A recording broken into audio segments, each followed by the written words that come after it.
Citi tik apaļi kā olas, bet citiem viduklis tik šmauks, gluži kā korsetē ietērptai dāmai. Vienkārši un pieticīgi atgādinot par Latgales Zilo ezeru dzidrumu, kas mīs ar meža ieloku sulīgo zaļumu, Latgales podi ieņēmuši savu vietu Bauskas novada pētniecības muzeja izstāžu zālē. Senākie mālu darinājumi Latgalē datēti 5. gada tūkstotī pirms mūsu ēras, bet cauri gadsimtiem ejot, Latgales keramiķi savu arodu tikai nostiprinājuši un attīstījuši. Latgales keramika noteikti tā ir virpotā keramika.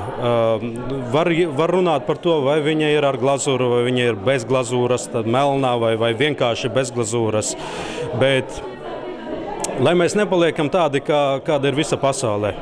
Tā ir tā galvenā būtība, jo arī Latgalē esot var taisīt mākslu, bet vai mēs to sauksim par Latgales keramiku? Noteikti nē. Andris Ušpels ir keramiķis 6. paaudzē. Tomēr senajam un nebūt nevieglajam arodam mūsdienās ir daudz konkurentu. Pieredzes bagātie Latgales podnieki stāsta, ka jauniešu vidū populārāk esot podu gāšana, nevis taisīšana. Es strādāju mākslas skolā. Tendence ir iet uz slikto pusi. Podus taisīt negrib cilvēki vairs. Kāpēc? Kā jaunatnē argumentē šo savu negribēšanu?